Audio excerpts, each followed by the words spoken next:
Hi అండి, ఎలా ఉన్నారు అందరూ? Welcome to my channel. మేమైతే బాగానే ఉన్నామండి. మా బాబుకి మాత్రం కొంచెం ఫీవర్గా ఉంది, అందుకే క్యారెట్ కట్ చేస్తున్నాను. ఈరోజు మామూలుగా అయితే చికెన్ వండుతున్నామండి మా ఇంట్లో. మా అక్క ఉల్లిపాయలన్నీ కట్ చేసి ఇచ్చిందండి. ఇవి స్టవ్ మీద వేసి ఒక పక్క ఎసరు కూడా పెట్టేశాను. ఇవి మరిగేలోపు క్యారెట్ ఉన్నాయి కదండి, అవి ముక్కల కింద కట్ చేసుకుని ఒక పక్కన పెట్టుకున్నాను. పిల్లలందరూ చింగ్ చాంగ్ మోటు పత్తులు బొమ్మలు చూస్తున్నారండి. టీవీకి అతుక్కుపోయారు, దసరా సెలవులు కదా. ఈలోపు ఉల్లిపాయలన్నీ ఎగిపోయినాయండి. అందులో కొంచెం సాల్ట్, పసుపు వేసాను.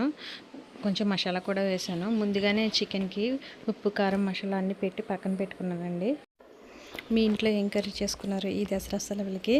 మీలో ఎంతమంది ఊరు వెళ్ళారో నాకు కామెంట్లో పెట్టండి, మర్చిపోకండి. పిల్లలకి ఒంట్లో బాగోపోతే మనకి ఏం తోచదు కదండి, ఏం చేస్తున్నాం కూడా అర్థం కాదు.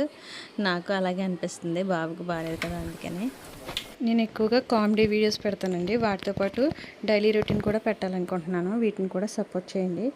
మా వీడియోస్ మీకు నచ్చితే లైక్ చేయండి, షేర్ చేయండి, సబ్స్క్రైబ్ చేయండి. Bye bye.